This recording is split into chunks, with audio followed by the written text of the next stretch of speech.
to give us a few words. Is it edit or is it different? Thank you very much. Thank you, Mr. Dean, Professor Mohamed, Mr. Vice Director, and colleague and friend, Professor Fawzi Islam. The artist behind all these designs. I was just witnessing, nodding, telling her everything good.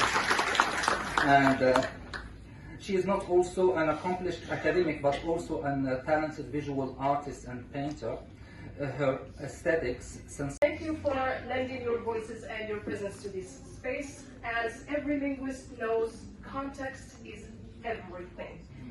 And your presence makes this conference not just timely, but also meaningful. So I'd like to take a moment to thank the students who have been with us every step of the way, before, during, and hopefully after the conference, namely Malak Ait Billah, Hamza Nwiga, Hiba Abid, Atmal Wulad, Zainab Zerzuti, Taha El-Qorshi, Majdoudin Ngouza, Mohammed Rida, Kautar Sabiri. Thank you very much. I hope I haven't forgotten anybody.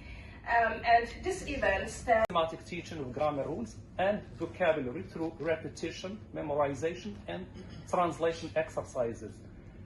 Grammar translation method treated language or language learning as the mastery of a set of linguistic structures, often taught through the learner's native language. Little emphasis went to speaking and listening, as the primary goal was to develop students' reading and writing skills. You can see that this method did not prepare learners for practical use of English in real-life communication. So we had to move to another method, and that was the audiolingual method, emerging as a reaction to the limitations of grammar translation method, first developed in the United States during World War II as a method that was supposed to teach military personnel foreign languages.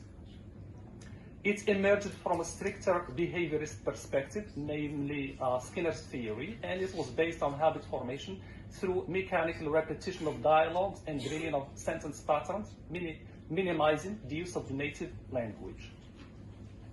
Listening and speaking were given priority over reading and writing. So while grammar translation method put emphasis on reading and writing, audiolingual method put emphasis on listening and speaking with focus on pronunciation, intonation, and natural speech patterns.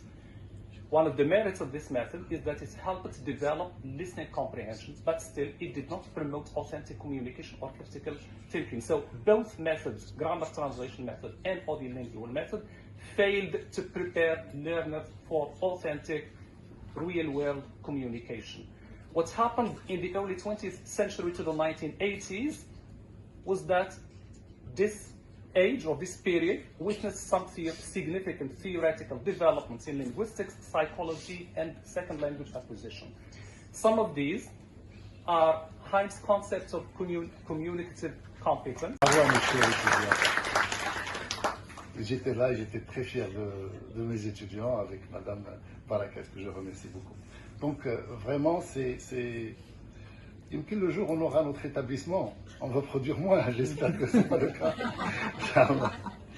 Donc vraiment, merci pour cette invitation.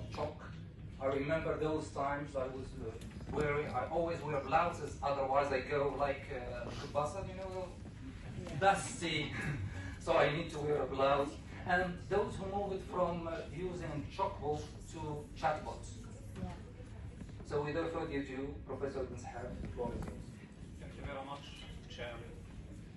Thank you, Professor Said, Professor Al-Aboubi, and Professor Zaid, Professor Shafi, Professor Haidar, all the professors. Thank you very much for the invitation. Thank you for the invitation to serve as